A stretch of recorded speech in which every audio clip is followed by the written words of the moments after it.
We're starting the 1325 turn here since it's a new video. As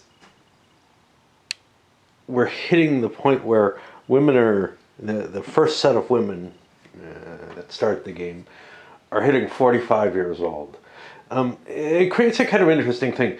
This is sort of your last gasp. I don't know if it's, I think it's under 50. That makes more sense to me. In fact, there were very few women. Even today, it's hard without medical assistance for women over 40 to become pregnant, but or it's less likely, and there's no less likely in this game. And so my brother was born to my mother when she was in her early 40s, and it was kind of like a shock at that point. She had thought she had already started. She thought she was starting menopause, essentially, and turned out, no, I'm pregnant. But it's unlikely. But given that the biological clock was set earlier for a combination of social and physical reasons, but not like genetic changes, those would be too slow. In the medieval period, it was very, very unlikely for someone in that 45 range to give birth. So there's just no way that I'm going to allow 50. I'm not saying it's impossible, but the chances are so low that it might as well be. So I'm going to make this the last gasp. What's kind of interesting about the last gasp is, hey, wife probably isn't that important anymore, especially the starting ones that don't come with any dynastic alliance. In some cases, you might want to wear your wife out and kill her, because, you know, and you control, whoever controls the dynasty controls the decision. Yeah. Unfortunately, if it's been written into the dynastic marriage that the female family is in control of, you know, if the male came over to the female, you don't really have that kind of control to be able to wipe out your partner. But under the normal circumstances, you have this little lever you can play with, which is how many times do you want to try a birth. Anyway, as they're getting older, if you don't have a very large family, and Spain doesn't feel like they do, with only 2 children, it might be a good idea to push for additional birth. And my first one failed, second one succeeds. I got to decide whether I want to go a third one. I mean, there's kind of a why not, except it's annoying to build a bigger family. For whatever reason, taking a quick snapshot of the Spanish family, the king died, and that puts it down to his first son, who is of age and married and everything. So we've got a regular, normal king showing up, who loses his title to Algarve, but keeps the +1 bonus from what I can tell. It doesn't say it disappears if you lose your title somehow. His wife becomes unimportant to the game and is taken out. I have not rolled for one. Here, the King of Portugal. I gotta remember how old he is. I've got a birth date here. 1275, so he also is 50. I forgot to roll him. Because when he dies, there's a chance that the King of Spain officially becomes King of Portugal. I don't know what that means. I think it just goes into unrest. And he should be fine. And we have 2 new children. Note, birthdays are only a year apart because I tried multiple times. And then we also have a daughter over here to the current king. So again, you know, it starts bloating out. And as it gets bigger and wider, the game becomes more and more unmanageable. And the truth of the matter is, you're getting characters you probably shouldn't be allowed to manage anymore. But they are vaguely necessary to represent, yeah, it is, that dynasty is still there. So there's kind of an abstraction that is asking to be put into play. I'm not quite sure what the specifics are of it, but there's kind of this feeling that there should be people you're not really tracking too much. Like, don't roll up the stats of minor children, of non-heirs, but keep track of their existence. But you still have to make all the death rolls and everything. And I think no matter what happens, it's going to be kind of a painful process. So I don't know. We just had a problem with the Caputs. Remember, we lost the king early in 1315. Well, his son has just died as well. That makes Eleanor Planthead essentially out of play because she's a queen mother and they don't have an effect in play. It also brings a minor female as the heir to the throne. Now, it would be possible to dispute the succession and cause additional problems that way, but it's easier since she's ascending as a queen. Now, technically, this is not actually how the French succession works, and this is indeed why I said the Capetians ended at one point and then you go to the Valois. Actually, that was an uncle who took the throne, and the same thing with the Bourbons. So the Capetian dynasty stayed alive, but baked into French law, and again, I don't remember the terms, there was no right for someone to ascend as Queen of France. It is the English system with the precedent of Matilda, which, is like half successful or whatever, that allows Elizabeth to ascend the throne eventually. Along with a long period where there were no female successors in between, and it wasn't as important. But anyway, so actually female succession in 1300 is pretty fucking rare. You couldn't succeed to the empire, you couldn't succeed to the French throne. The English throne was a matter that was not fully determinate. I would say at that point the issue had not been resolved clearly, and in Spain, again, you're talking about such little kingdoms. This is pre-Reconquista, unlike in this game. So it's like, if you're living in this fantasy world, who knows what would happen. But in this fantasy world, female succession is protected and allowed, so we'll play with that. There's really no problem with her being a queen, except for being a minor. And even that, there's no real problem. The Duke of Aquitaine has become the regent. That temporarily makes him king, basically. So I'm using the king marker there because as far as I can see, he basically obtains all the powers of the crown. And I put the little K there to mark that. And, when she comes of age, if she can find a husband, that's great. She will take him into the dynasty, just like a wife would be taken into the dynasty. And there's an extra bonus for... Oh, fuck. The English are owed some money. Some other people maybe too. Because Eleanor became queen. When you become the royal spouse, you get, I think, $100 to forget rule, but because it's buried in the marriage, actually in the effective characteristics under marriage, which has nothing to do with it. It's just, characteristics is the reason it's mentioned there is because of the charisma bonus.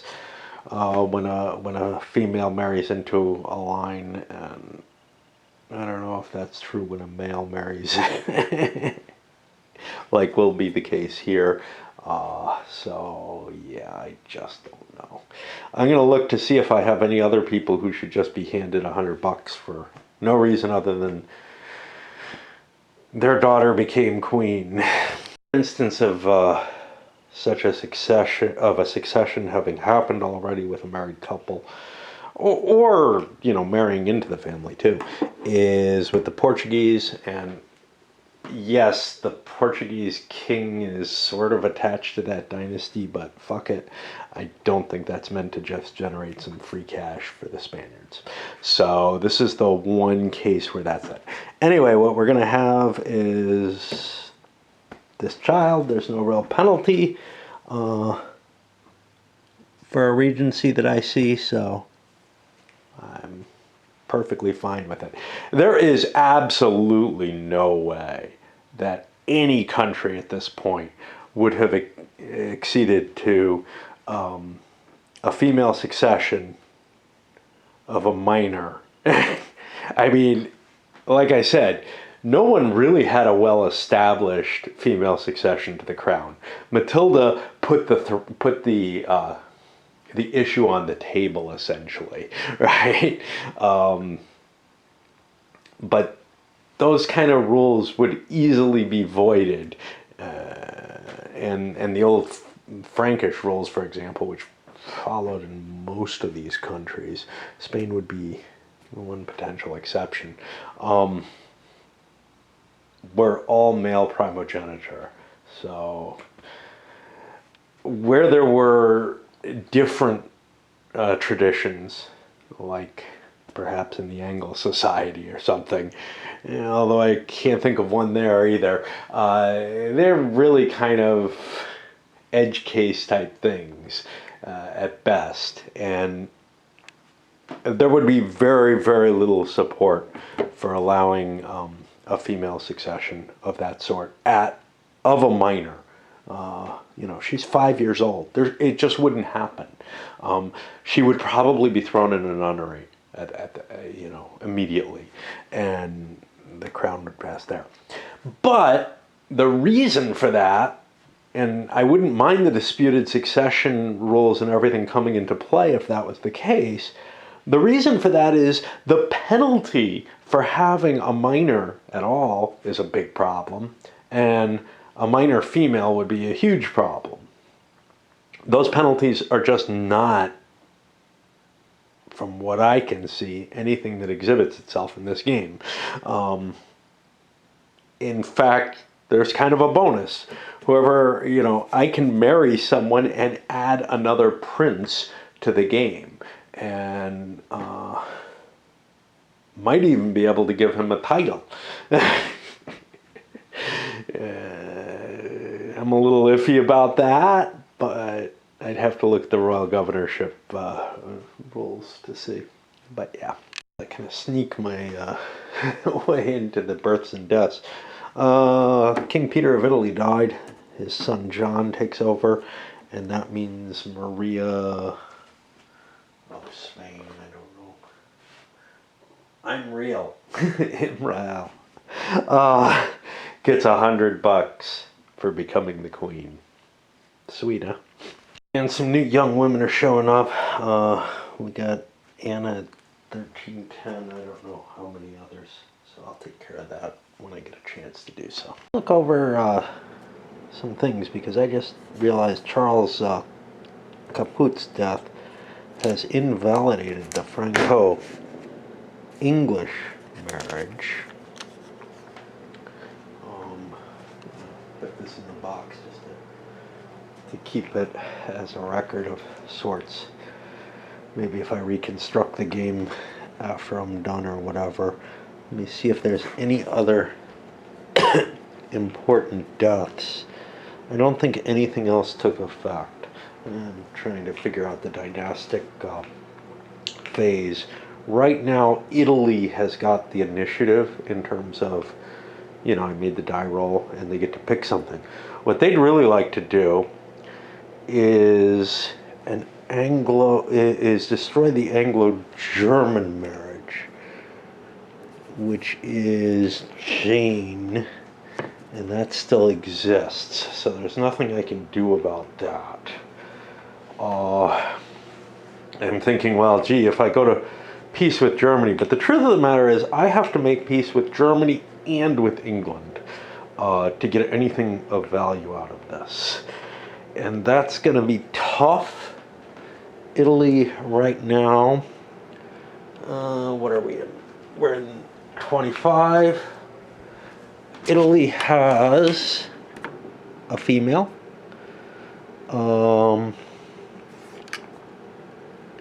And that's it. So they have one marriage they could conceivably make. That's not going to get them out of the problems. They might be able to handle Germany alone. So maybe approach England and see if they can reduce the damages. The problem is Germany's bigger too, but at least I'd be able to build up an army. I have 3 Italian territories here, so I could build 6 units. That'll get me somewhere along the lines.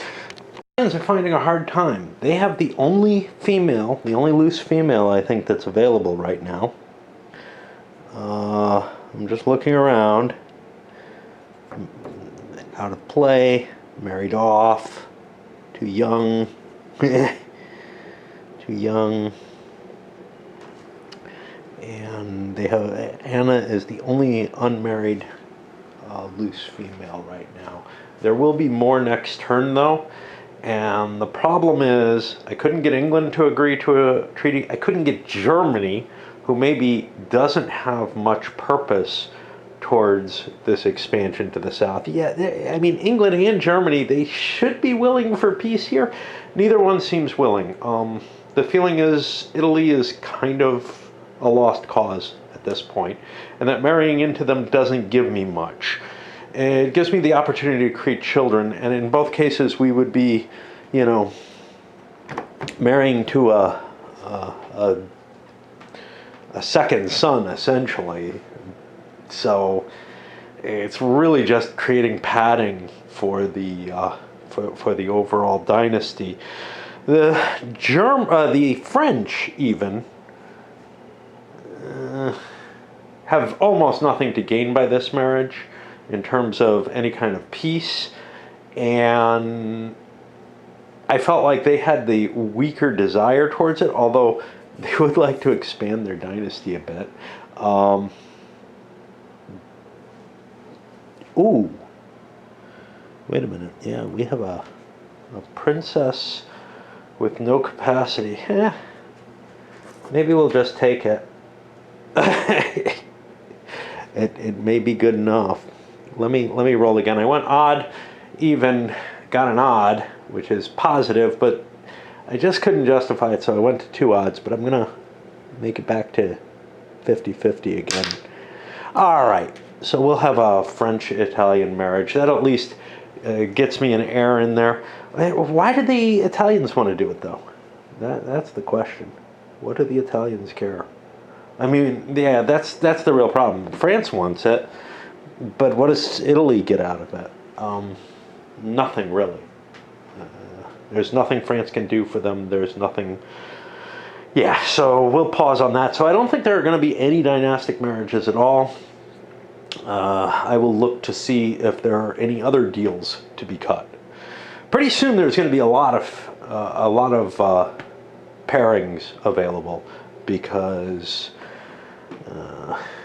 we got people 13, 15, I think we've got some showing up here. Maybe not. Well, I didn't look here. I covered them up. Yeah, those are late. Yeah, I don't know, man. All right. After some brief examination, I don't see anything anybody's willing to cut deals on. England's doing quite well on their own. Spain needs metal. The only place they can get that from is Germany, actually is England. I think England is the only producer of metal. Like I said, England's doing fine on their own. Screw everyone else, right? I mean, if I'm doing okay and I don't need trades, let's see what other people come to me about. I'm not going to try to devise them. France barely exists. Italy barely exists. Germany Germany has no metal. They have resources of metal available. What they need is grain, and again, they're having a hard time finding anywhere where they can get grain. But Spain and Germany have a hard time dealing in terms of being divided from one another. The Spanish at least both have fleets, so they could conceivably transport goods. So Germany could send one of its excess metals for a grain. Is there a danger to that? Not much. Just shipping issues. All right, let's see if they can come to an agreement. They do not. I mean, it really is a hard agreement that they'd have to come to.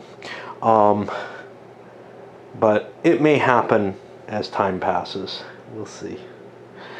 And I guess that puts us to the interface, where basically nothing happened in terms of dynastic agreement, whatever. But we may be kind of wearing down in terms of my willingness to keep playing, too. My play slowing down. I don't know why. It's getting uninteresting, you know. It's really breaking into that sort of Ameritrashy, abstract, armies on a board type thing. Things like the old Avalon Hill Samurai, which has another name too, where there's just not Avalon Hill, Milton Bradley. The Avalon Hill Samurai is like Kingmaker, which is a different kind of game, and it's got its own problems, but it just it just doesn't feel like there's enough going on to justify all the effort going into the dynastic system, etc. The dynastic system is the cool hook, but the core game is so much that, just move around and conquer each other using a simplified combat system. But anyway, I pushed myself into the taxation phase this time. I mean, yesterday, I certainly should have gotten through another turn yesterday. There was no reason I didn't. Instead, I went to sleep and enjoyed dreams all day after work. And have some increased taxation. A lot of the weaker countries, and even Germany, have paid. Italy, or France, who makes almost nothing, threw $10 in to try to keep their mercenary leader, and they succeeded with a roll that would have succeeded anyway, but it's not that likely that you get to keep them, so you need a 9 or more. I got a 10 with a +1. That puts me the resource placement and famine. We created a new prince, maybe? Yeah, the Germans created a new prince here in Venice with a decent. Actually, he ought to be bumped there if he's just been made.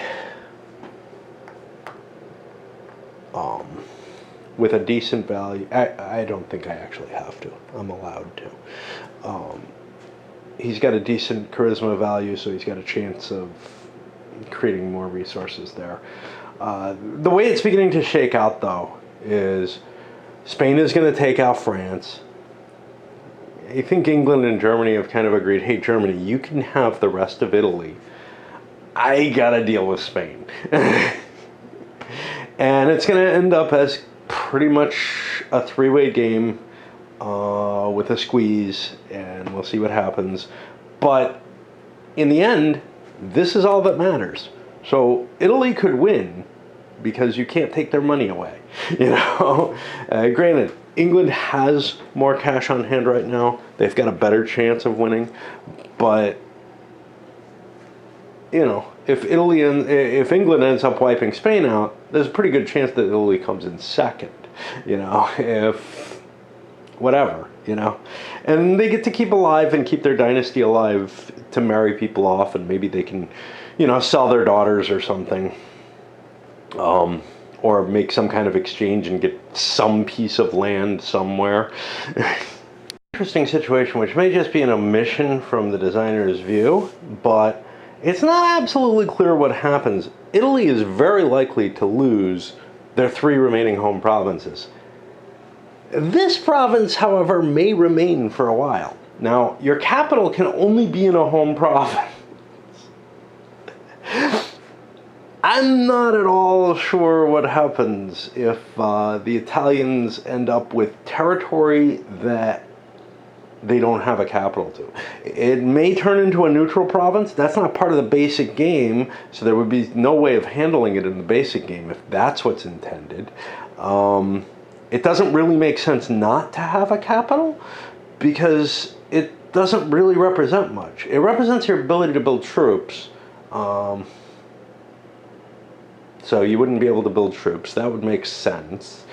But it also represents where your court is, and they would kind of, I guess, just be in some vague place, and that's fine. They're kind of in a vague place when they're in the capital anyway. It doesn't, again, the basic game doesn't cover governors, so it doesn't make sense that they devolve to becoming a governor of that province. In addition, nobody owns it. So, it's clearly theirs. So I'm just not sure. I think it means if you lose your home, all your homeland, that's fine because you're not allowed to build troops anyway because you have no home provinces.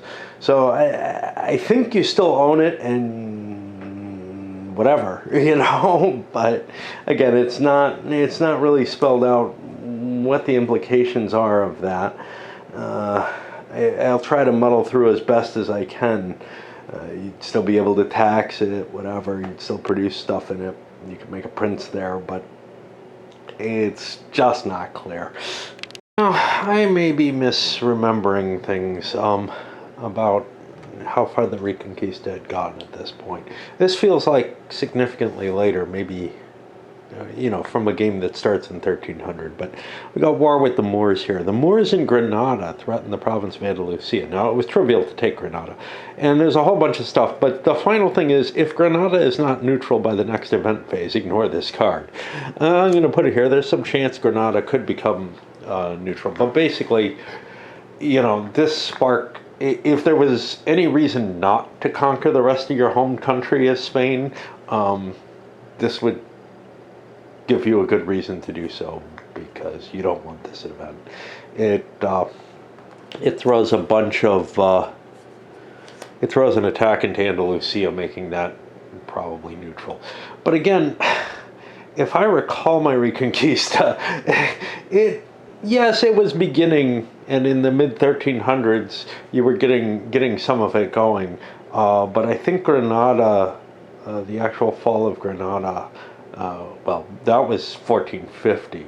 So, it happens trivially in this game. So, if you start the game in 1300, it's going to happen in 1300, more or less. Okay, and we're starting off with the English. Damned if I know where I am. A hell of a lot happened in this first turn. Again, I've got $10 on here to remind me I have to deliver that. It's not an even turn, so the Italians don't have to deliver anything. Now, Italy has to give a grain every even turn. They're not going to have a grain. So now Spain, it was not made conditional or anything, so Spain's deliveries just have to keep coming. Italy's do not.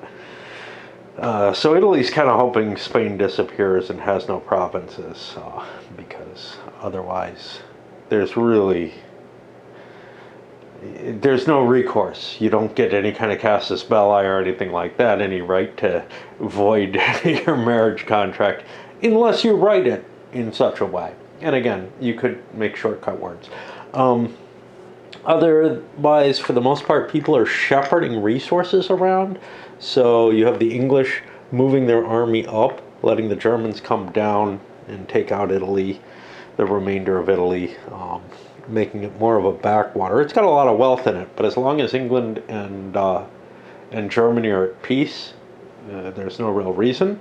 And with England holding a lot of German territory, I don't know.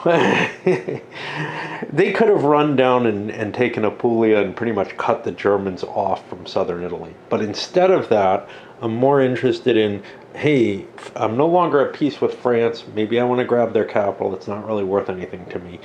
But I'm also worried about Spain, who is adjacent to Calais and can put a threat to sort of the heartland of the English Empire. Meanwhile, the Spanish gathering their own resources and shipping their only fucking metal off to Italy, which they're not happy about. They want that marriage to end soon. All right, and that pushes me. Third thing, you draw the first player for a round before you draw the event for that round of movements. Sometimes that might give you some additional information about the event. It seems strange to me, but that's how I read it. Speaking of which, we have an event here, and a possible storm, which I'll get to later. But a baron offers the hand of his 15-year-old daughter in marriage to any 15 or 20-year-old prince with a +1 or +2 charisma. And she doesn't have, she has a lousy guile, which sucks. But a 40 crown dowry, which is pretty sweet. So the prince with the highest strength gets the option. I think he'll only offer it to one prince, whoever the best is. It's not specified there, but yeah. And so I will do a quick look.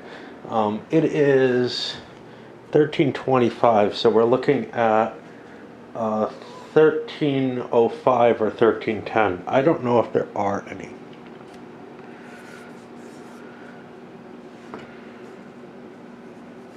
Available, but I don't know that there aren't. A little too old. There's one. So that is the only option, is Henry. Does Henry want her? You know, she comes with a lot of bonuses. So it is kind of interesting. The -1 guile sucks. That's going to drop his strength back down to -1, but he's not really that great in combat anyway. A +1 constitution. And we need a female. We've been having trouble finding one.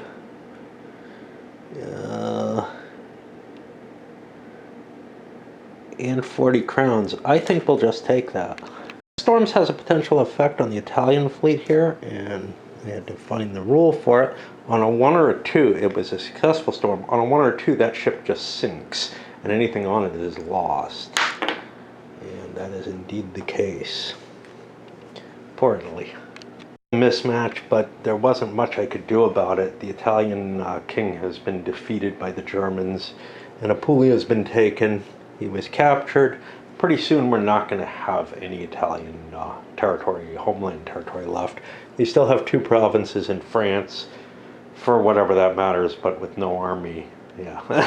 Put themselves in a tough position. They attacked here in Champagne, and they wiped out the castle, well, all but one of the castle, let's say.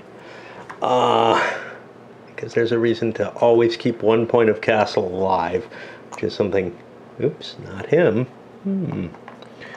That's not good.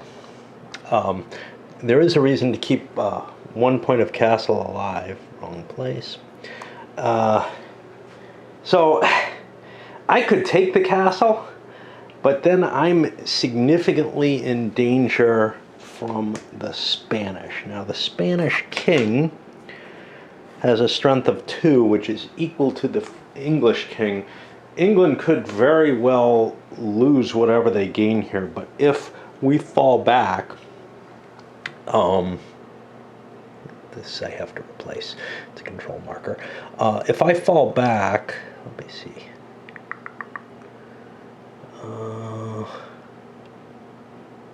Can't do that shit. I gotta figure out how to get the control markers aligned. There's too many.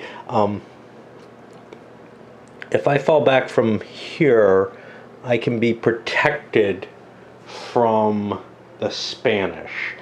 And the big problem is, if I take this, I've just put my king at risk to the Spanish king, and will probably be handing the game to the Spaniards. So you don't ever want to expose. Well, no, it's not that far. There is a current prince for England, and they have more of a family still. They have another. Nope, no more princes. So yeah, they would be significantly at risk. And I would rather keep my territory, but I've just made life a lot easier on the Spaniards, who are probably going to attack next. Foolish move. And that problem of taking Burgundy resolved itself very quickly as the Spanish went into there instead of going into France. The reason is I don't have that many more pieces than the French do. Ooh, I gotta send this to Italy. Not good. Not good at all. But it's $10 for Italy. That's worth something. Yeah. Oh well. And I really need that metal. Probably should have tried to ship it here. I don't know. But now it's definitely the closest location is over there at the boot. Would have been wiser to get it into this territory and let the Italians deal with it there. Here, this is the worst of all places. And so this is sort of the circumstance of, oh look, Spain couldn't attack Burgundy, but now that England took it, we can grab it back, which feels a little cheap to me, but whatever. But yeah, there's sort of this standoff relating to France. Even that +2 leader is a big part of it. It's part of why England got their asses handed to them. And the English may end up losing some territory because of it, because the Spanish army is just better. So something valuable like those sheep could be taken. Not going to be, actually I could take more than just the sheep. I can take a chunk of Italy back too. French again draw first. I get a rebellion. It's just a standard wave of rebellions throughout. The English have a good charisma king. They're absolutely immune to it. Even though he's out of country, that's a -1, but he's got a +2 charisma. So all throughout the English territories are fine. Compare that to others who maybe didn't do so well. Remember, I had my debate about whether the castle counts as armies for this. I decided against that, so Germany actually had a rebellion in the capital, which can be problematic because I can't raise troops there, that means.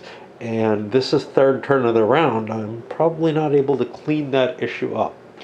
Again, you can make arguments different ways, but I don't feel like the castle is sufficient to prevent a rebellion, and the capital is just not stated as immune in any way. So the castle does not count as armies, except when it's being assaulted.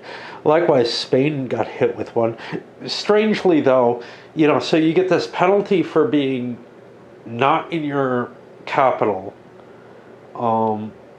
but there's no penalty for being like conquered territory of someone else's home country or anything like that, which honestly feels like it should kind of have it. I don't know. I know I discussed some of this. I don't know how much of it before. Anyway, we'll continue with the rest of the countries. Falls back to recover from their rebellions, giving up territory in France and grabbing some of the Italian territory that the English have. This is just going to be, chasing each other around. The English are going to be able to spread out and take much of northern France at this point. The two countries that had the most to do are the two that came at the end of the sequence. You can see the Germans moving up to try to deal with their big problem. And at the end, yeah, the English have grabbed some more territory, and once again I'm having to use some kind of other marker for them because their kingdom is just too big. Even with the Spaniards grabbing some of it, and they took things that were, these are kind of edge places that it's not easy for me to represent. Whereas I lost something where, well, I had peace there and it got moved to there. but where I had more a more uniform control. So only England was able to turn in, and they were able to turn in 4 normal sets. They don't have any barrels, and they don't have any treasure chests.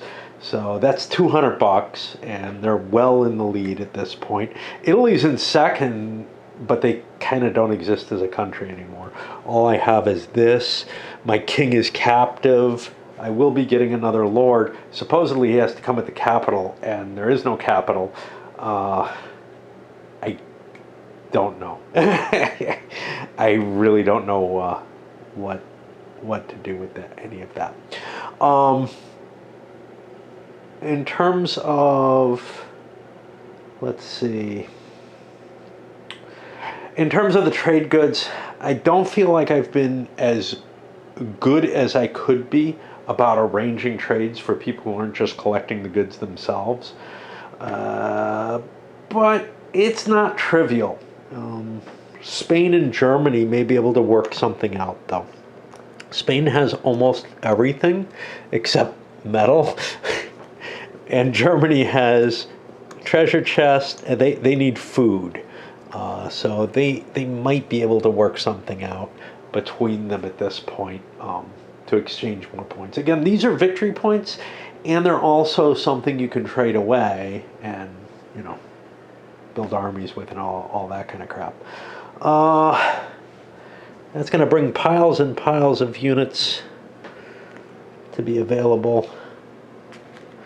For some of the countries, not so much because they don't have any territory to build their units. But for others, you know, that's extra units that they can bring into play. At this point, it feels like everybody should be trying to do something about England. But doing something about England doesn't necessarily mean, as Spain, for example, avoiding wiping out France. Creating France doesn't necessarily make life easier for me, unless I can work out some sort of deal or something. Whew, I don't know how long the videos are going. I know the last one was about an hour. I'm guessing this one probably still is, so I'm going to load it up on that every 2 turns type of thing. And we're going to be on 1330 and start the dynastic sequence. And we'll see if they start getting shorter, but I feel like I'm giving a lot of commentary and a lot of detail, and it really hasn't dropped off since that first turn.